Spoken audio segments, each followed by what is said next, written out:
Ahora que Xóchitl Gálvez está a punto de ser candidata por el llamado Frente Amplio por México, y el revuelo que se armó al principio cuando irrumpió en la escena política, de algún modo también ayudada por el propio presidente, y que si pertenece o no al pueblo, a las comunidades indígenas, y luego de que Fox manifestara que cuando sea presidenta, Xóchitl le debiera regresar sus pensiones a los expresidentes, pero que a los que tienen programas sociales, nada de nada. Que se pongan a trabajar, huevones. Así lo dijo él, no yo. Y se atrevió a decir que Xóchitl, frente a Claudia Sheinbaum, Sheinbaum es la fifí y Xóchitl la chaira. Pues entonces pónganse de acuerdo. ¿Xóchitl representa más a Tole con el dedo como lo fue el mismo Fox? ¿Quieren volver a mentir por enésima vez? Todo sea con tal de volver a la grande. Primero critican al pueblo por ser chairo, pero ahora quieren vender a una como supuesta chaira, que para empezar son términos feos y que no debiéramos usar. Pero hasta eso la derecha, copiando y usando las frases y palabras que hizo famosas el todavía presidente. Pero bueno, se sacan de la manga Xóchitl y la quieren vender como esa mujer que de niña vendía gelatinas, que sufrió en un violento entorno familiar, que se vino a la ciudad, fue becada y ahora es una próspera empresaria de negocios millonarios, por contratos muchos de ellos de parte del gobierno federal, incluido el actual, y también del INAI. Sí, ese que defendió haciendo show, como tanto le gusta, encadenándose. Y no me malentiendan, no tiene nada de malo ser o tener realmente esa historia. Nacer en pobre cuna y luego prosperar. Ojalá que nos pasara muchos más, muchos más. El problema es que la quieran vender, que hasta fue trotskista según ella. Es decir, quieren hacer un mix, que es de izquierda, que tiene muchas ideas que coincide con la izquierda, pero está con los de la derecha. Congruencia, por favor. Porque como le dijo Epigmenio Ibarra, entonces, ¿qué haces allá, Xóchitl?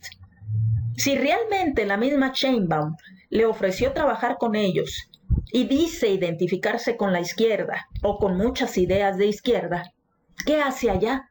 El problema es querer venderla como de pueblo, como de izquierda, con ideas de izquierda, cuando siempre ha estado con los que dicen representar a la derecha.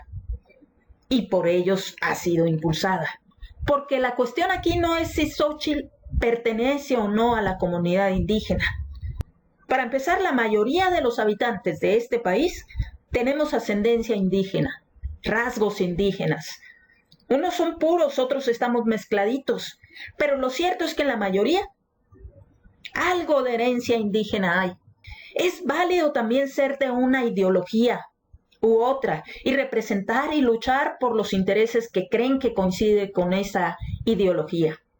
Así, a lo largo de nuestra historia, se ha valido ser conservador, anticentralista, también los que fueron monarquistas, imperialistas, aquellos que querían un emperador extranjero, europeo, cuando no les funcionó el primer imperio, el de Iturbide. De este tipo de personas ha habido, y muchos. La gran diferencia con personajes como Xóchitl o el mismo Vicente Fox es que ellos se reconocieron como tal y defendieron su postura porque creyeron, estaban convencidos que era lo mejor para el país. Sin máscaras.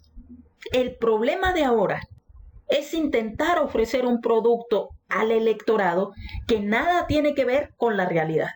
Y lo peor de todo es que muchos se la siguen comprando y emocionándose con ese producto. Es como aquel que compra productos milagros. Creen que les va a curar la enfermedad, cuando a veces los deja peor. Y también en la historia de México hubo indígenas, algunos puros, otros que integraban de aquellas que se conoció en la colonia como las castas, mezcla de diferentes razas, que fueron conservadores y hasta imperialistas. Para muestra, dos personajes que fueron conservadores, y después veremos en un futuro, si les gusta este video, de personajes también con sangre indígena que fueron liberales. y uno de ellos fue hasta presidente y muy reconocido no solamente a nivel nacional, sino internacional. Ya saben de quién hablo. Pero ahorita toca ver a los que fueron conservadores. El primero de ellos, Tomás Mejía, nacido en Pinal de Ámoles, Querétaro, estado donde también moriría.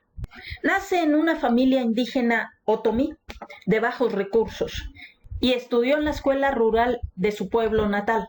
¿Y qué creen? También él prosperó, al menos en cuanto a educación y profesionalmente. Ya veremos que económicamente no fue así. Él no se volvió rico, él no se volvió millonario, pero luchó por sus ideales. Formó parte del ejército gracias a José Urrea.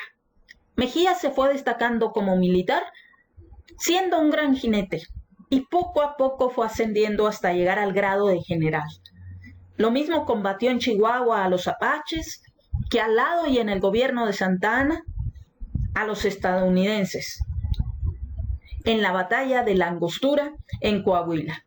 Al estallar la revolución de Ayutla por los liberales contra el gobierno precisamente de Santa Anna, también ahí estuvo Tomás Mejía, enfrentándolos.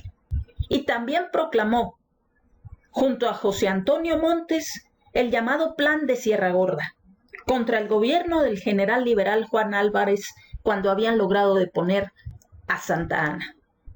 Tomás Mejía siguió combatiendo a los gobiernos liberales bajo el grito de religión y fueros. Para empezar, Tomás Mejía hay que comprender que era profundamente religioso. Él defendía a la religión católica. Por eso se levantó también en armas bajo el lema de religión y fueros, dos de sus intereses en los que creía y luchaba por defender. El ejército porque a él pertenecía y a la religión porque era católico y por eso defendía esos dos fueros, tanto el militar como el eclesiástico. Ahora, lo cierto es que como en todos los planes, tanto de conservadores como de liberales, podemos rescatar algo de verdad. ¿Qué hay de rescatable en el plan de Sierra Gorda? Esto, que parece que nunca va a pasar de moda, que siempre vamos a estar en esa posición. Que han pasado ya todas las revoluciones, todos los sistemas políticos y todos los hombres públicos, y en vez de la libertad y del progreso que prometían a la nación, han sancionado la conquista llevando el monopolismo del suelo al último extremo, hundiendo a los pueblos en la más desesperante miseria. Cuando se da la invasión de Francia a México, al principio Tomás Mejía estuvo indeciso, pero después se sumó al ejército francés, comandados por el general Elías Forey, destacando el triunfo que Tomás Mejía tendría en San Luis Potosí, ante el general liberal Miguel Negrete. 1864 va a ser un año de gloria para su carrera militar, pues se le concedió el grado de Gran Cruz de la Orden del Águila Mexicana, otorgada por el propio emperador de México, Maximiliano I de Habsburgo.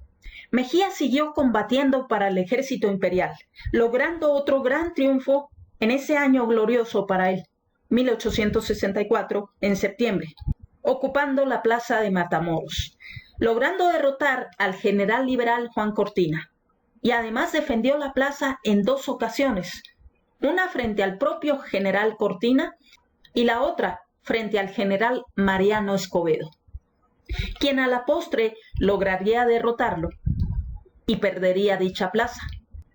Fue Tomás Mejía también quien en la plaza de Matamoros mandó construir el fuerte de Casamata. Y continuó la lucha encarnizada entre los imperialistas, conservadores, y los republicanos, liberales. Estos últimos iban avanzando, recuperando territorio.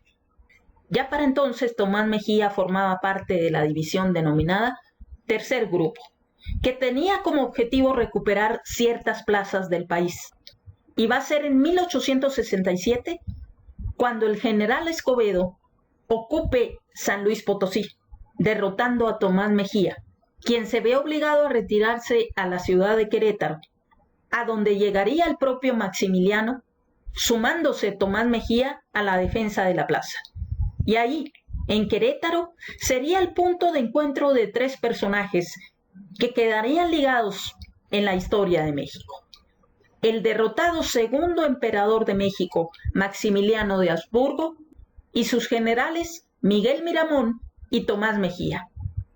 El sitio de Querétaro terminaría el 15 de mayo de 1867. Estos tres personajes son detenidos, rápidamente juzgados y sentenciados a muerte, lo cual aconteció en el Cerro de las Campanas el 19 de junio de 1867. Se dice que el valiente Tomás Mejía fue el único de los condenados a muerte que miró fijamente a los soldados del pelotón, con la tranquilidad de morir en defensa de lo que creía. Y así terminaría la vida de este valiente general Tomás Mejía, repito, indígena otomí, que tomó partido por el grupo conservador y luchó por él, y posteriormente se sumó a un ejército extranjero para luchar porque se mantuviera el segundo imperio de México. Su cadáver fue entregado a su viuda, Agustina Castro. También le sobrevivió un pequeño hijo. La cuestión aquí es que Tomás Mejía no vivía en la abundancia. Tan es así que su viuda, al no tener los recursos para darle, como se dice, cristiana sepultura, lo tuvo sentado embalsamado en una silla en la sala de su casa durante un tiempo. Algunos dicen que 3 meses. Y fíjense la cuestión y la grandeza de los hombres públicos de aquellos tiempos.